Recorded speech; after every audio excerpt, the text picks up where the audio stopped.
भारत में नई संसद के अंदर लगा हुआ अखंड भारत का नक्शा उसने पड़ोसी देशों के अंदर काफी हलचल मचाई है। बांग्लादेश, नेपाल, पाकिस्तान, कड़ी प्रतिक्रियाएं आ गई हैं। लेकिन अब नेपाल एक कदम आगे बढ़ गया है।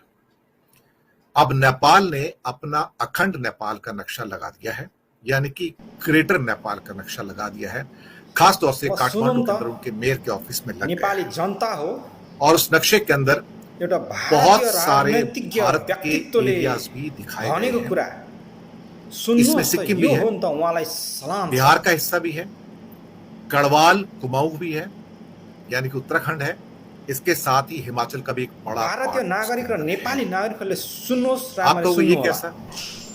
नेपाल का जो डिवीजन हुआ था वो ब्रिटिश वार के टाइम में हुआ था, और जहां पर नेपाल का एक बड़ा हिस्सा नेपाल से अलग कर दिया गया था। उस हिस्सों के अंदर आपके गढ़वाल और कुमाऊं एरिया भी आते थे, तो दे वर सेपरेटेड। एक समय था कि जब वो नेपाल के राजा के अंतर्गत वो भाग आता था। ये सच है कि नेपाल का जो राज था वो कामरूप से लेके, यानी कि असम के एक पार्ट से लेके और वहां हिमाचल तक था। ये ग्रेटर नेपाल था। अब ये नक्शा लगा दिया गया है मेयर के ऑफिस में। This is a tit for tat. अब चलिए नक्शा देख लेते हैं। ये है नक्शा। इसमें आप देखेंगे कि इसका नाम रखा गया है ग्रेटर नेपाल। जो नीला हिस्सा है वो अभी का नेपाल है। इसके अलावा सिक्किम को नेपाल का हिस्सा बताया गया है, जो लाल रंग के अंदर है। नीचे बिहार का एक हिस्सा दिखाया गया है। शायद इसमें मुझे लगता है उत्तर प्रदेश का भी छोटा सा एक हिस्सा है जो उनके अंडर में है। गढ़वाल और कुमाऊं यानी कि उत्तराखंड, और एक हिस्सा हिमाचल प्रदेश का भी दिखाया गया है। ये दरअसल भारत ने जो कहने की कोशिश की कि अखंड भारत है, और उसमें प्रहलाद जोशी जो कि भारत के कैबिनेट मिनिस्टर हैं, संसदीय कार्यों के राज्य मंत्री कहा जाए, उन्होंने कहा था अपने ट्वीट के अंदर, संकेत स्पष्ट है अखंड भारत। जो शब्द लिखे क्या है? संकेत स्पष्ट है अखंड भारत। और फिर उसके बाद भारतीय जनता पार्टी के मंत्रियों संतरियों सबकी लाइन लगी, आरएसएस की भी लाइन लगी। और मैंने सबसे पहले न्यूज टाइम के ऊपर इसका प्रोग्राम दिया था और कहा था कि भारत आग से खेल रहा है।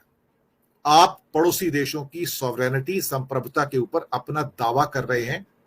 आप एक्सपेंशनिस्ट यानी कि विस्तारवादी नीति की घोषणा कर रहे हैं। ये उनको स्वीकार नहीं होगा। हर व्यक्ति जो बीजेपी का बाहर निकल के आता है संसद से, उन्होंने यही कहा कि यह अखंड भारत का नक्शा है। जब आग को बढ़ते देखा, पाकिस्तान, नेपाल, बांग्लादेश से प्रतिक्रियाएं आते देखी, और वहां पे ऑफिशियल प्रतिक्रियाएं पाकिस्तान और नेपाल से आई, तो तब भारत सरकार ने रुख बदला और एक और झूठ बोला उसके बाद में। जी हां, भारत सरकार ने एक और झूठ बोला कि ये अशोक के जमाने का मैप है। अशोक के जमाने का मैप है? ये तो उसके ऊपर कहीं लिखा नहीं है कि अशोक के जमाने का मैप है। क्योंकि भारतीय जनता पार्टी के तो सभी लोगों ने सामने आके, क्योंकि विपक्ष तो वहां था नहीं, बाइकआउट किया था, उन्होंने लिखा था ये तो अखंड भारत का नक्शा है, और उन्होंने अपने ट्वीट भी दिए इसके ऊपर। तो कौन उसके ऊपर अस्वीकार करेगा कि अखंड भारत नहीं था? और बाद में अपने आप को, इस झूठ को सत्य साबित करने के लिए, ताकि हमारी पोजीशन और एम्बेरेसिंग ना हो जाए, उन्होंने उसको अशोक के साम्राज्य का नक्शा बनाना शुरू किया। वो भी गलत है, मैं आपको बताऊं। अशोक का साम्राज्य इतना नहीं था जो दिखाया जा रहा है उसके अंदर। जहां पर अशोक के साम्राज्य की सीमाएं हैं, इसमें सीमाएं कहीं दिखाई नहीं गई हैं। और उसमें साउथ के बहुत सारे हिस्से थे जो अशोक के साम्राज्य में उस समय नहीं थे। लेकिन यहां पर दिखाने की कोशिश की गई कि अशोक के साम्राज्य में अफगानिस्तान से लेकर और आगे पता नहीं कहां तक, थाईलैंड तक उनका लैंड था। ये तो म्यांमार और थाईलैंड के आगे चले जाते हैं। तो अशोक के साम्राज्य में म्यांमार और थाईलैंड कहां थे? यही झूठ है इनका, यही प्रपंच है इनका, यही इस सरकार का असली झूठ सामने आता है। क्योंकि अखंड भारत के नक्शे के अंदर थाईलैंड का हिस्सा भी आता है, म्यांमार पूरा आता है, श्रीलंका भी आता है। तो ये मैं कहने की कोशिश कर रहा था। जवाब मिलता है नेपाल से। अब नेपाल के मेयर ने नक्शा टांग दिया साहब, ग्रेटर नेपाल। ये तो झूठ बोल रहे हैं कि अशोक का नक्शा उसको अपने बचाने के चक्कर में, लेकिन नेपाल ने कोई झूठ नहीं बोला। नेपाल का झंडा लिखा है और लिखा ऊपर ये ग्रेटर नेपाल है। नीला हिस्सा हमारे पास है, लेकिन लाल हिस्सा उसको हमें वापस पाना है, क्योंकि ये हमारे हिस्से थे। अब भारत सरकार क्या कहेगी? भारत सरकार ने झूठ बोला ना, ये अशोक का है, ये अखंड भारत नहीं है।